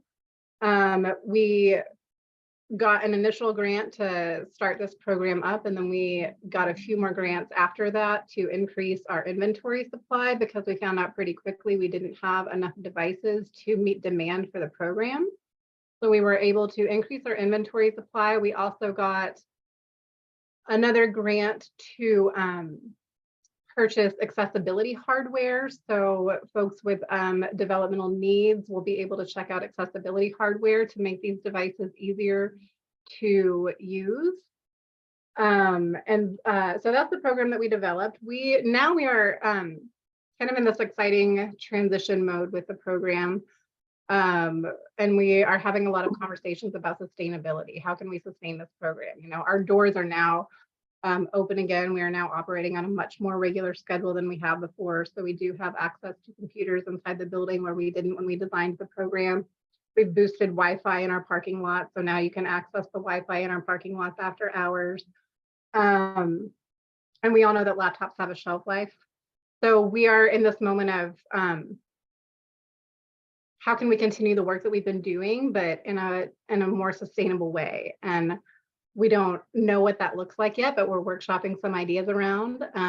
We will continue to loan hotspots to the community. That does seem to be a service that has become somewhat standard across a lot of library organizations. The laptop piece of it is a little bit more tricky because they're more expensive, they're harder to maintain. There is a higher loss ratio with laptops, but so yeah, that's what we're looking at now, and I'm happy to answer any more questions about sustainability of the program, and any other questions that you have. Great, thank you, Jamie. That was really helpful to learn like a concrete project that came out of the pandemic that's still been going on 3 years on. Last but not least is Bruce Clark from Queen's University. He's the director of the Center for Digital Equity. Bruce, do you want to talk about how you got involved in this and what your program is currently doing? Yeah, thanks for having me. I apologize. I was racing back to my office and wasn't going to make it to be here on time, so I had to make a pit stop. So I am in a public setting, have my noise suppression on high. So you may hear the coffee grinder or the lunch crowd coming in. So if it gets too noisy, just give me a thumbs down and I will silence myself. But I'll be quick in the interest of time. My name is Bruce Clark, Executive Director of Center for Digital Equity at Queen's University. I've been engaged in digital equity work since about 2015. I want to just come back real quick to something Martha said when you were talking about your $9 million proposal not getting funded because there were other priorities. And you know, what came up in my heart and head and all the other places was I can't think of anything else in the world today that's as important as digital equity work and as intersectional in our ability as a community to solve any other issue we have. We know, all of us on this call know that the ability for our residents to thrive in a modern society, economy, and democracy is foundational to the way we operate in our world. So I'd love to be part of any follow-up conversations with elected officials and hear what they're thinking. I understand there's obviously other priorities, but hard to debate the importance of this work and the importance of spending time like this, which really kind of comes back to the systems building, right? This isn't a single issue. I think Sarah, you mentioned it, somebody else mentioned it. This is really systems building work, which is complex, which is long-term, which is challenging. And, you know, even though we've been at this now for 8 years, at least in the kind of modern context, it's still more work to be done, right? So I'll share a little bit about the systems building we've been doing in just a minute or two here, and then I'd love to open it up for questions as I think is planned. So in Mecklenburg County, really things kind of kicked off in 2015. The original moment was when we thought about applying to become a Google Fiber city. And that attention, that attraction, that sort of thing that we could become drew some people in. And as that happened, folks started to think more broadly about what did that mean, not just from one provider, but this, what did it mean from digital inclusion and a digital equity perspective? Terms that probably weren't being used in those conversations, but we're using them today. And so they formed what was called the Digital Inclusion Steering Team, also known affectionately as a coalition of the willing, which I'm sure may ring true for many of you. People who cared about this issue, mostly NGOs, government sector partners, but we were unfunded coalition of the willing asterisks, right? And so there was some effort there to think about how do we organize our community to address these issues. A small bit of funding from Knight Foundation kind of kicked off the planning process here back in 2015. We did a series of listening sessions with different constituency groups, and in 2017, over that time period, published our first playbook. I believe it's still available online, although we're getting ready to renovate it. That work sort of continued on, trust building amongst organizations. I see my colleague Pat Millen here, amongst others in our community who really, relationship based, right? What could we do together? How did we advance this work? Things like that. And then, of course, as we all know, insert a global pandemic, which it's hard to think about silver linings in the face of such loss in our society. But if there was a silver lining for digital equity work, it was the attention that was the bright light that was shined on this issue. Again, I know you all know that. The bright light really was, to me, drawing folks, many of whom were already digital natives and who were not in the digital divide, to pay attention to this issue, who oftentimes held the key to the resources needed to address this issue. And so those folks started to turn out at a rate that was totally different than before. Conversations before were, yeah, we understand this is important. Yeah, we know this is important, but we got to focus on housing. We got to focus on food security. And you insert the pandemic and everyone feeling the pain of having, whether a slow connection or computer that didn't work or not having the skills to navigate in this environment.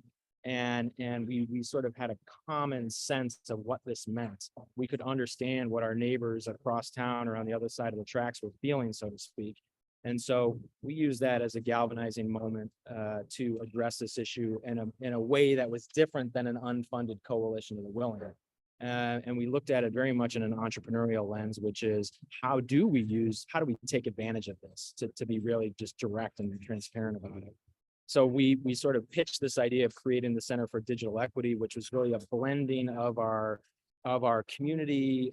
We at the time called it the Charlotte Digital Inclusion Alliance, again, a coalition of the willing, and some work that had been happening at Queen's University that was actually endowed by the Knight Foundation. And so we blended these two things together, housed it fiscally and structurally at the university, but really was an effort to sort of build this table with as many leaves and chairs as was needed. Martha, coming back to your analogy, to think about who was sitting in these chairs and ensuring that everyone in our community could participate in this planning and goal setting process. So today, the Center for Digital Equity operates an advisory board made up of executive level leadership from our city, county, library, school system, private sector, and philanthropic communities that provide strategic guidance, oversight not from a fiduciary perspective, but just from a alignment so that we don't trip over each other, which is obviously a challenge in all of our communities. And just speaking for us in Mecklenburg County can be a challenge between city and county government, right? And then we formed a community council, which is made up of staff of those organizations, other nonprofits, and residents themselves. Today, we have just shy of about 200 participants in our community council who are divided, who are sort of self-divided across 5 work streams. We're thinking about policy, advocacy, ecosystem development. We're thinking about data, program measurement, and research. We're thinking about digital literacy and skilling. We're thinking about device and connectivity, and we're thinking about a lot about digital navigation services. These 5 work streams in that community council sets our agenda and sets our goals. So the KPIs that we're driving for in our current fiscal year are set by that community council. And they really are charged with thinking about this issue at scale and how do we resolve these issues? How do we address these issues? How do we position ourselves to move this work forward, not just on a small scale, but on a system, on both a small scale and also a systems level scale. So we have all of this I can share as an artifact. You can see our detailed KPIs. You can see the structure that I just mentioned. And again, I know I'm going fast for the interest of time, but I want to end talking about the funding because I know that's critical. So a couple of buckets of funding that make up our work. One is we would not be here if it weren't for an endowment from the Knight Foundation that the university received in 2010. $5.7 million was given to Queen's University of Charlotte to establish a school of communication, but charge the school with doing work in what at the time we called digital and media literacy. When the city started to get into the Google Fiber conversation and convened other partners, we began to broaden that definition to today what we would call digital equity. That gave us the structure to have 2 full-time employees and a small operating budget, which put us in the arena, right? It allowed us to be in the arena and be a convening partner. Fast forward a few years, the pandemic, and then also social unrest in the country, really driven by the murder of George Floyd, created by our mayor, was the Mayor's Racial Equity Initiative, which really went to our private sector community and said very bluntly, what are you going to do about racial equity issues in our community? And they did a design session, came up with 4 focus areas, one of which was digital equity. And over the last 2 years, we've been able to put together, although we still have about 18 million more to go, but we are raising $58 million campaign to address digital equity at scale. So we've got about 18 more million to go on the public sector side. All the rest has been raised. That is a short-term funding. It sounds like a lot of money. It sounds like a lot of money coming out of my mouth. I never thought in my life I'd be associated with something like that. So I realized that for many of us that can seem daunting. It also is only money that's to be spent over the next 4 years. And so we're pouring that into those ideas, into those strategies that are coming out of our community council structure. And so that sort of rounds out my as fast as I could go while leaving 9 minutes left for any questions, which I know isn't nearly enough time, but thank you for the opportunity to share a little bit. Thank you, Bruce. And if everyone just wants to put a question in the chat, if you have one, we'll be sure to get there. To start us off, Bruce, you did just talk a lot, but I've got a question, and it relates to Martha's proposal not being funded. You spoke of the pain points, the pandemic, making people realize how important this issue is. What is keeping that energy up as we move post-pandemic? Yeah, I mean, I think I worry about that energy dipping every day. So I think that one is this, right? Things like this, people like us, right? At the end of the day, these are individuals who are leading these organizations. These are individual residents who care about this. So I think we all have a sense of responsibility for ensuring that this issue stays in the public eye, and stays front and center, whether that's politically, whether that's with inside companies, the private sector. And organizing and advocating for these things is one key way that we can continue to drive this issue forward. And I think part of it is going to be aided by the fact that as technology continues to proliferate and change, communities are going to continue to feel that pain, whether they're active older adults or whether they're young people who can't adapt to the new technology, or whether that's ChatGPT or whatever it is. But I think we all have both a responsibility to do this, to put that pressure, as well as we have some headwinds with the fact that technology just changes so fast and everyone has to learn. Who's going to teach us over the course of our life to stay engaged with technology? Great. Thank you, Bruce. Kenny, this question's for you, but really it's for everybody as you've been doing your work over the past couple of years. And Kenny, you spoke about having to be kind of an interpreter with language and buzzwords. What type of words has been helpful to help bridge the confusion or maybe even hostility towards using terms like digital inclusion or equity to help maybe more rural communities or communities that aren't used to hearing of these issues, help focus on the need for adoption and then moving past the broadband access issue? Right. Thank you, Sam.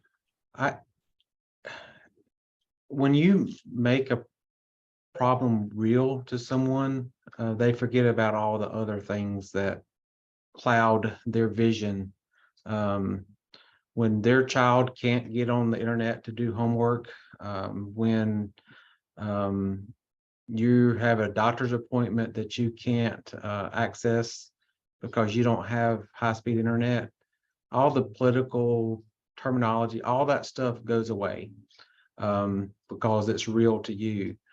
If nothing else, the pandemic made it real to a lot more people than had thought about it previously. Here at Extension, we sort of coined a motto that we want people to be able to earn, learn, and be well using the digital resources that they have available.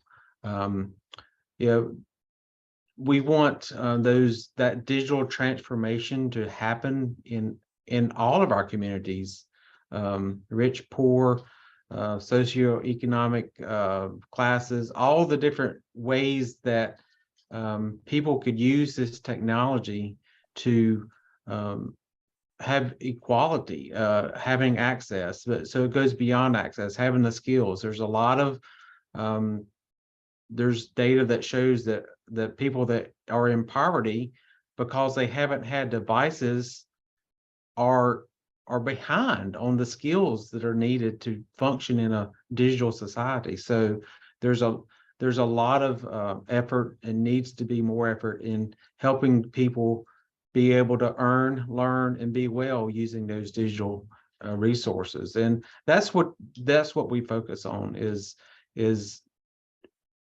we're not doing anything beyond what our mission calls for, is helping society transition to the new norm, which is a digital transformation happening in our world. So that's sort of how I would address that. Others have other things to say. Thank you, Kenny.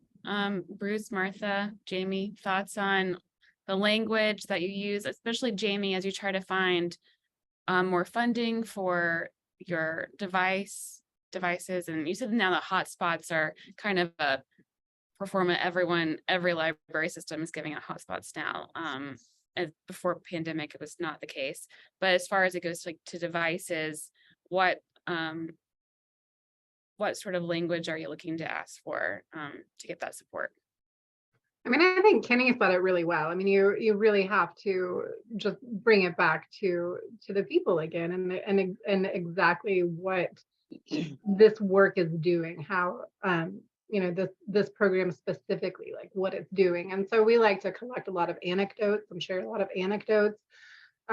We have a lot of folks that have come back to us who have talked about how they've used our devices for job searching and then applying for a job, and then they get the job, and then now they're using the devices to do the job. Because a lot of work has gone remote, a lot of interviews have gone remote, and those are hard things to do if you don't have access to devices, or within a public library setting. I mean, the devices are not private. You're in a room surrounded by other people on these same devices, and so just making it really personal, much to the degree that Kenny has, I think has been a large argument for why we need to keep this going. Great. And what we realized in our work is that economic development and crime prevention were really at the forefront of what was getting funding and what the city and the county were really interested in. And so we tailored our project at the rec center for bringing in young people to work on music videos and work on learning about music engineering, and so hopefully that might help with crime and whatever. Economic development, job training, that we'll help you improve your resume. We will help teach you things that are marketable now. And so really driving it home. And with the elderly that we worked with, the senior citizens, it's, this can open lots of doors for you in seeing your grandchildren, in being more active in the community, certainly with telehealth. So just bringing it to what is most important at the time. Great, thank you, Martha. I don't see any questions in the chat, just Karen Sanders Dear Kenny and Jamie, thank you for sharing your insights on the potential education resources that exist at our county extension offices and libraries. Thank you so much for the wonderful program of borrowing computers and hotspots. Excellent. Never thought that the place that offered Master Gardener programs could possibly offer digital training programs. We'll be sure to include all the links in our follow-up email, and there will be some, Ida, that will be resources for individual assistance. Pat said, Jamie, you're right. We spend a lot of time talking about how detrimental digital inequity is. Some leaders want to hear about how beneficial and transformational access will be for folks. Having those anecdotes is a great idea. Yeah, there's a lot of positive stories that have come out. The silver lining, like Bruce talked about, for the pandemic. There's been some, Especially when you tie them to economics or economic mobility, because typically the people who are the most against or prioritizing lower would probably be more compelled by an economic statement. And you can get that in healthcare, you can get that in economic development just by looking at some of the examples that were shared today. Absolutely. well, we are at time now. I want to thank you all for attending, and we will be sure to get all those resources out in our follow-up email. Let us know if you have any questions.